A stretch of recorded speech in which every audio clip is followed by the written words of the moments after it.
என் நெஞ்சில் குடியிருக்கும் என்னுடைய தோழர்களுக்கும் தோழிகளுக்கும் என்னுடைய வணக்கம் வணக்கம் வணக்கம்.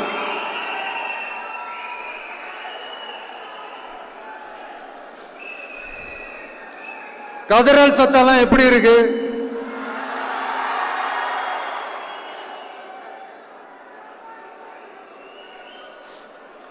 தமிழுக்கு அமுதென்று பேர், அந்த தமிழ் இன்ப தமிழங்கள் உயிருக்கு நேர். இன்னைக்கு தமிழ்நாடு இருக்கிற சூழல்ல நாம் ஒரு புதிய வரலாற்றை படைப்பதற்கு தயாராக வேண்டிய அவசியத்தை நீங்க எல்லாருமே நல்லா புரிஞ்சு வச்சிட்டு இருப்பீங்கன்னு நான் நம்புறேன். அரசியல்னா என்னங்க? ஒவ்வொரு குடும்பமும் நல்லா வாழணும்னு நினைக்கிறது அரசியலா? இல்ல ஒரே ஒரு குடும்பம் மட்டும் தமிழ்நாட்டை சுரண்டி நல்லா வாழணும்னு நினைக்கிறது அரசியலா? நீங்களே சொல்லுங்க, எது அரசியல்? எல்லாருக்கும் நல்லது நடக்கிறது தானே அரசியல். அதுதான் நம்ம அரசியலும். காட்சிக்கு திராவிடம், ஆட்சிக்கு திராவிட மாடல்னு தினம் தினம் மக்கள் பிரச்சனைகளை மடைமாற்றி மக்கள் விரோத ஆட்சியை மன்னராட்சி போன்று நடத்துற இவங்க நமக்கு எதிராக இவங்க பண்ற செயல்கள் ஒன்னா ரெண்டாங்க. மாநாட்டில் ஆரம்பிச்சதுங்க. மாநாட்டில் ஆரம்பிச்சு அதுக்கப்புறமா நான் கலந்துக்கிட்ட அந்த புத்தக வெளியீட்டு விழா, நான் பறந்துருப்போன அன்னைக்கு நம்மளுடைய 2ஆம் ஆண்டு துவக்க விழா அன்னைக்கெல்லாம் சிட்டிக்குள்ள எந்த ஹாலும் எந்த கல்யாண மண்டபம் கொடுத்துடக்கூடாதுன்னு அங்க போய் மகாபலிபுரத்தில் போய் அந்த ஃபங்க்ஷனை பண்றோம். ஏன் இன்னைக்கு பொதுக்குழு வரைக்கும் எங்கெல்லாம் எப்படியெல்லாம் தடைகள்?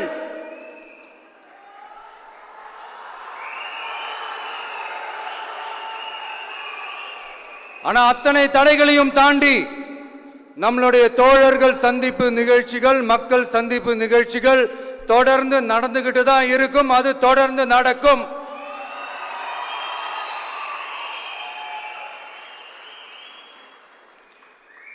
நம்மளுடைய தோழர்கள் அர்ஜுன் பிரதர், நிர்மல் குமார் பிரதர், நம்ம ரமேஷ் பிரதர், இவங்கெல்லாம் போட்டு அடி அடி நடிக்கிறாங்க.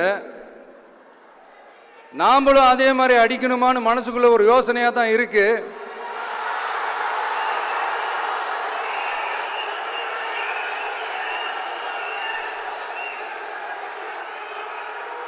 ரைட்.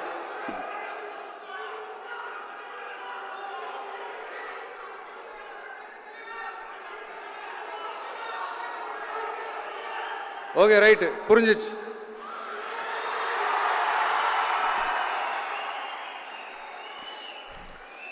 மாண்புமிகு மன்னராட்சி முதல்வர் அவர்களே,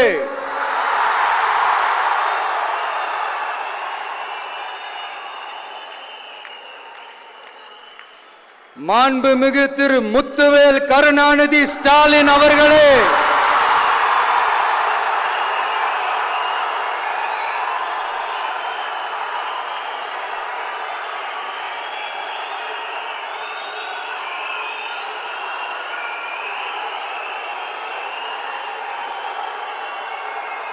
பேரை மட்டும் வீராப்பா சொன்ன பத்தாதவர்களே, செயல்லையும் ஆட்சியிலையும் அதை காட்டணும் அவர்களே.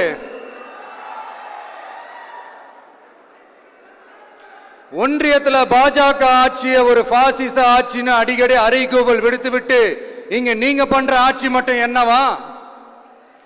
அதுக்கு கொஞ்சம் கூட குறைவில்லாத அதே பாசிச ஆட்சி தானே. ஒரு கட்சி தலைவனா ஜனநாயக முறைப்படி என் கழக தோழர்களையும் என் நாட்டு மக்களையும் பார்க்கறதுக்கோ சந்திக்கிறதுக்கோ தடை போடுறதுக்கு நீங்க யாருங்க?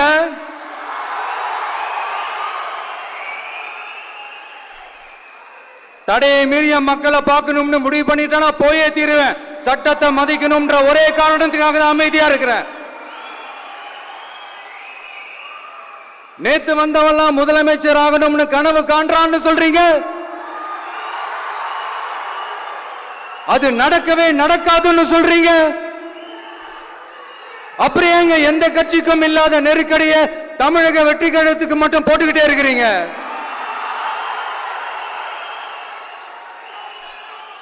அணை போட்டு ஆத்த வேண்டும்னா தடுக்கலாம், காத்த தடுக்க முடியாது. அதையும் மீறி தடுக்கணும்னு நினைச்சீங்கன்னா சாதாரணமா இருக்கிற காத்து சூறாவளியா மாறும், ஏன் சக்தி மிக்க புயலா கூட மாறும். எனது அருமை தமிழக வெற்றி கழக தோழர்களே, நான் மாநாட்டில் ஒரு விஷயத்தை ரொம்ப வலியுறுத்தி சொன்னேன். அதே தான் இங்க நான் திரும்பவும் ரிப்பீட் பண்றேன். இந்த மண் பிளவுவாத சக்திகளுக்கு எதிரான மண், சகோதரத்துவ மண், சமய நல்லிணக்கத்தை பேணும் சமூக நீதிக்கான மண். இதை நம்ம பாதுகாத்தே தீரணும். உங்க எல்லாரையும் வேண்டி வேண்டி கேட்டுக்கிறேன். தமிழ்நாட்டிலிருந்து பல பகுதிகளிலிருந்து வர செய்திகள்லாம் கேட்கும் போது மன உளைச்சலையும் மன வேதனையும் தரதாகவே இருக்கு. சட்டம் ஒழுங்குன்னு ஒன்று இருக்கிறதாவே தெரியல. அதுக்கெல்லாம் இந்த கரப்ஷன் கபடதாரிகள் கவர்மெண்ட் தான் காரணம். இந்த நிலைமை மாறணும். அதுக்கு இருக்கிற ஒரே வழி, இங்க உண்மையான மக்களாட்சி மலரணும். அது வரணும்னா இவங்கள மாத்தணும்.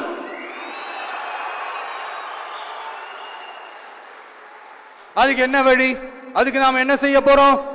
நம்மளுடைய தோழர்கள் டெய்லி மக்களை போய் பாருங்க, அவங்களோட பேசுங்க, ஒவ்வொரு தெருவுக்கும் போங்க, ஒவ்வொரு வீட்டுக்கும் போங்க, அவங்களோட பிரச்சனைகள் என்னன்னு கேளுங்க, அதை தீர்க்கிறதுக்கு என்ன வழின்னு யோசிங்க. அப்பதான் அவங்களுக்கு நம்ம மேல ஒரு நம்பிக்கை வரும். அப்படி ஒரு ஆழமான நம்பிக்கையை விதைச்சிட்டு அதுக்கப்புறமா நிமிந்து பாருங்க. ஒவ்வொரு வீட்டோட உச்சிலையும் தமிழக வெற்றி கழகத்தோட இரட்டை போர் யானை வாகை மலர் கொடி தானா பறக்கும், தானா பறக்கும்.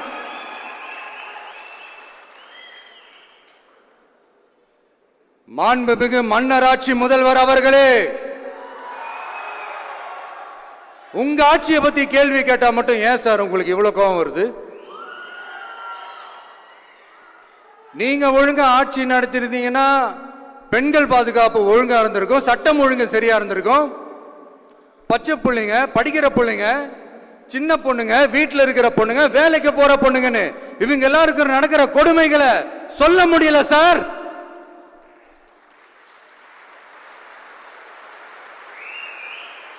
இதுல வேற உங்களை அப்பான்னு வேற கூப்பிடுறாங்கன்னு சொல்றீங்க.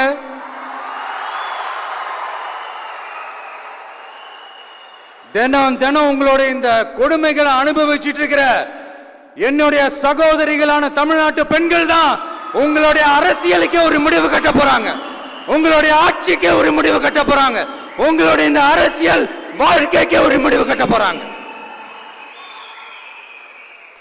சரி, பெண்களோட லைஃப் தான் இப்படி போராட்டமா இருக்குன்னு பார்த்தா இங்க எத்தனை போராட்டங்கள்?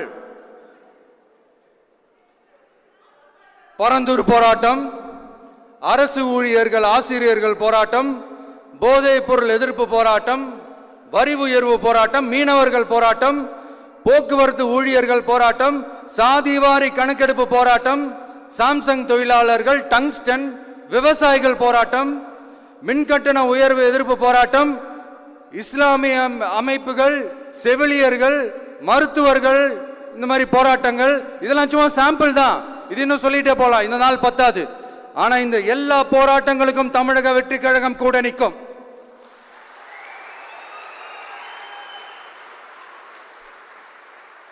இங்க நீங்க தான் இப்படின்னா அங்க அவங்க யாரு? உங்க சீக்ரெட் ஓனர்.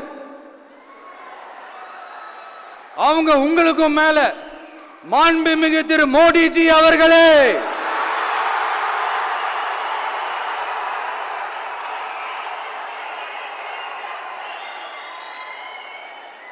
என்னமோ உங்க பேரெல்லாம் சொல்றதுக்கு எங்களுக்கு ஏதோ ஒரு பெரிய பயம் மாறியும் அப்படி ஒரு விஷயத்த சொல்லிடுறது. பேரை சொல்லணும், பேரை சொல்லணும், பேரை நான் ஒரு படத்துல சொல்லுவேனே, லியோவை பார்க்கணும், லியோவை பார்க்கணும், லியோவை பார்க்கணும்.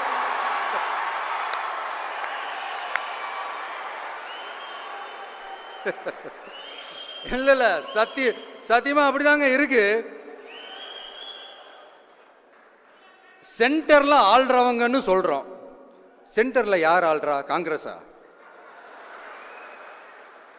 இங்க ஸ்டேட்ல ஆள்றவங்கன்னு பேசுறோம். இங்க யார் ஆள்றா? அதிமுகவா? அப்புறம் என்ன பேரை சொல்லணும், பேரை சொல்லணும்? எனக்கு புரியலையே.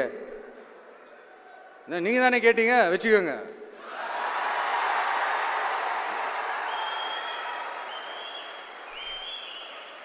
ஓட்டுக்காக காங்கிரஸ் கூட தேர்தல் கூட்டணி, கொள்ளையடிக்கிறதுக்காக உங்களோட அதாவது பாஜகவோட மறைமுக அரசியல் கூட்டணி,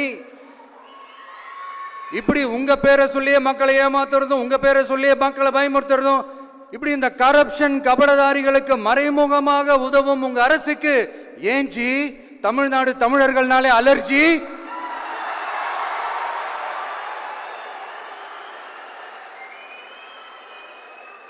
தமிழ்நாட்டிலிருந்து வர ஜிஎஸ்டியே கரெக்டா வாங்கிக்கிறீங்க, ஆனா தமிழ்நாட்டுக்கு பட்ஜெட்ல நிதி ஒதுக்க மாட்டேங்கிறீங்க. இங்க படிக்கிற நம்ம பிள்ளைங்களோட படிப்புக்கு நிதி ஒதுக்க மாட்டேங்கிறீங்க, ஆனா மும்மொழி கொள்கையை திணிக்கிறீங்க. டீலிமிட்டேஷன் என்ற பேர்ல தமிழ்நாட்டோட பார்லிமெண்ட் சீட்ஸ்லையும் கை வைக்க பாக்குறீங்க. ஒரே நாடு ஒரே தேர்தல் நீங்க ஸ்டார்ட் பண்ணப்பவே புரிஞ்சிருச்சு பிரதமர் சார் உங்க பிளான் என்னன்னு, எங்கெல்லாம் எப்படியெல்லாம் எந்த திசைகள் எல்லாம் இந்த நாட்டை கொண்டு போலாம்னு. சார் உங்ககிட்ட நாங்க சொல்லிக்கிறதெல்லாம் தமிழ்நாட்டை கொஞ்சம் கேர்ஃபுல்லா ஹேண்டில் பண்ணுங்க சார்.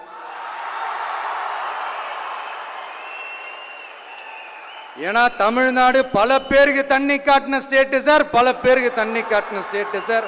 பார்த்து செய்யுங்க சார், மறந்துடாதீங்க சார்.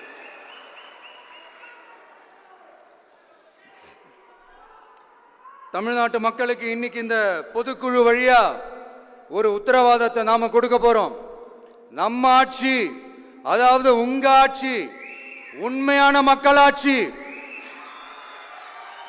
தமிழக வெற்றி கழகம் தலைமையிலான அறுதி பெரும்பான்மை பெற்ற ஆட்சி, அதே சமயத்தில் அதிகார பகிர்வுடன் கூடிய ஆட்சி. அப்படி இந்த ஆட்சி அமைஞ்சதும் பெண்கள் பாதுகாப்பை 100% உறுதி செய்வோம்.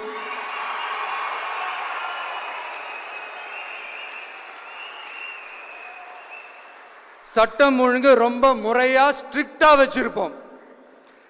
கல்வி, சுகாதாரம், மருத்துவம்னு அத்தனையிலையும் ரொம்பவே கவனம் செலுத்துவோம். அதுவும் எல்லாருக்கும் ஈஸியா ஈக்குவலா கிடைக்கிற மாதிரி செய்யறது தான் நம்ம டார்கெட்.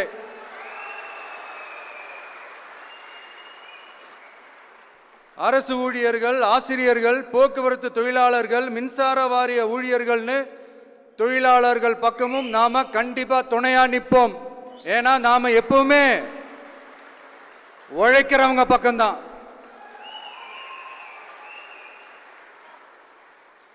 நம்ம தமிழ்நாடு விவசாய பூமி, இயற்கை வளங்கள் நிறைந்த மண். இந்த விவசாயத்துக்கும் இயற்கை வளங்களுக்கும் எதிரா எந்த விதமான ஒரு திட்டத்தையோ நடவடிக்கையோ கொண்டு வர்றதை எங்களால் ஏற்கவே முடியாது. எங்க மண்ணை மக்களை பாதிக்கிற மாதிரி திட்டங்களை தயவு செஞ்சு செயல்படுத்தாதீங்க, அதை நாங்கள் எதிர்க்கவே செய்வோம். தமிழ்நாட்டை எல்லா வகையிலும் பாதுகாக்க வேண்டியது எங்களுடைய உரிமை, கடமை, கொள்கை எல்லாமே. The fundamental strength of politics is uncompromising principles and ideologies.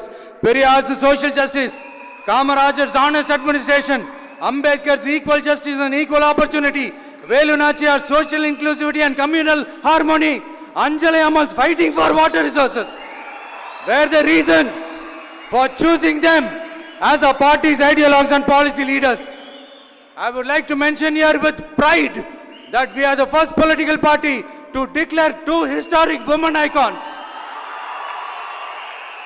who are India's freedom fighters from Tamil Nadu as our party's ideologues and policy leaders. இப்படி ஒரு ஆழமான நம்பிக்கையுடன் வரும் 2026 தமிழ்நாடு சட்டமன்ற தேர்தலில் ஒரு மாபெரும் அரசியல் மாற்றத்தை கொண்டு வந்து மக்கள் சக்தியின் உதவியுடன் மக்கள் விரும்புகிற ஒரு நல்ல அரசை அமைப்பதில் உறுதியாக இருப்பதால்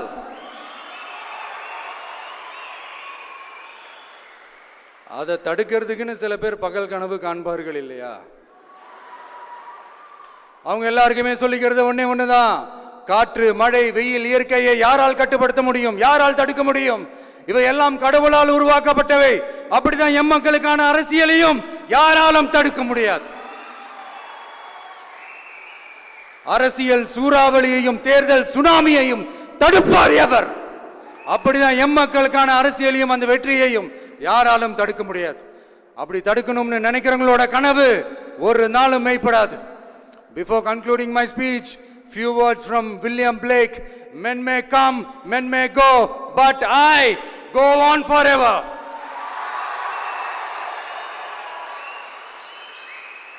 ஞாலம் கருதினும் கைகூடும் காலம் கருதி இடத்தார் செய்யின் ஏற்ற காலத்தையும் இடத்தையும் அறிந்து ஒரு செயலை செய்தால் பூவுலகம் முழுமையையும் வேண்டினாலும் அது கைவசப்படும் என்ற திருக்குறளுடன் என்னுடைய நன்றி உரையை நிறைவு செய்கிறேன்.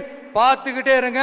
அடுத்த வருஷம் இதுவரைக்கும் தமிழ்நாடு சந்திக்காத ஒரு வித்தியாசமான ஒரு தேர்தலை சந்திக்கும்.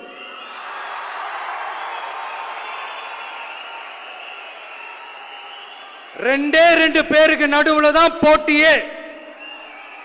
ஒன்னு டிவிகே, இன்னொன்னு டிஎம்கே.